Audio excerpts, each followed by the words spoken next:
मुज़फ़्फ़र ताहिरी, शाहिद ताहिरी,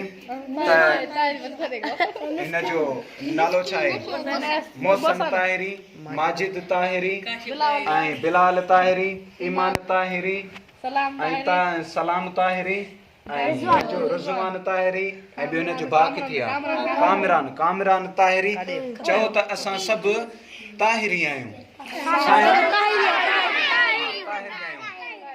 न कंहिं अमीर जा, न कंहिं वज़ीर जा, न कंहिं अमीर जा, न कंहिं वज़ीर जा, असीं मुरीद आहियूं सोणे सजण पीर जा। न कंहिं अमीर जा, न कंहिं वज़ीर जा,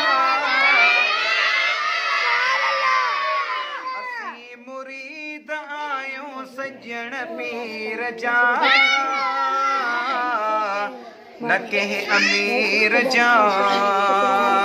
छा मिलंदो आहे जॾहिं तव्हां पंहिंजे सचीअ दिलि सां ताहिरी सॾु राईंदो ऐं पकीअ दिलि सां सचीअ दिलि सां उहे जेके साईं जा फरमान आहिनि, साईं तो चए त निमाज़ पढ़ो, बेटा छोड़ो इसको और खामोशी से बैठ जाओ।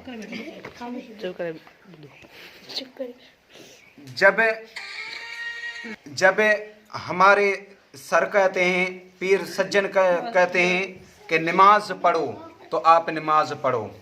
मेरे सज्जन पीर कहते हैं कि ऐसे करो कि आप पानी पीते हो तो बैठ कर पियो, या अबू और अम्मी की इज्जत ऐसे करो, यानी ये ऐसे बताते हैं। तो ये जो है उसका जो है ना, उसका जो है बाग ऐसा खुल जाता है।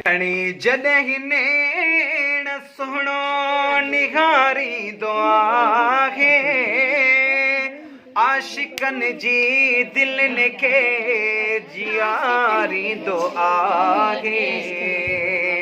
खणी जॾहिं नेण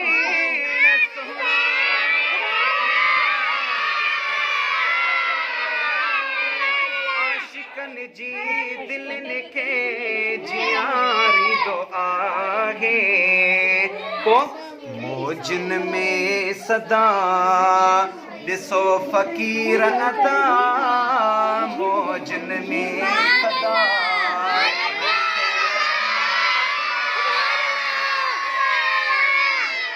ॾिसो फ़क़ीर अदा, मिली निगाह जो जन खे वियो ख़ैर आ। न कंहिं अमीर जा, भला बगर कया हिन ताहिरी फ़क़ीरनि जा।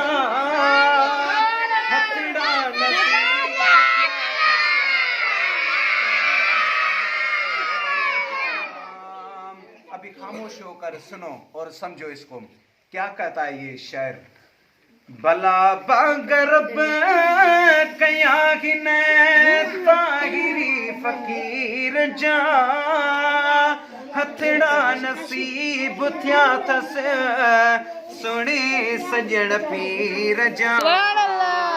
हाणे मौजूं करे ॾिसी दुनिया चवे, हाणे मौजूं करे ॾिसी दुनिया चवे, ॾिसो अबासीअ जे मथां ही कुर्ब पीर जा।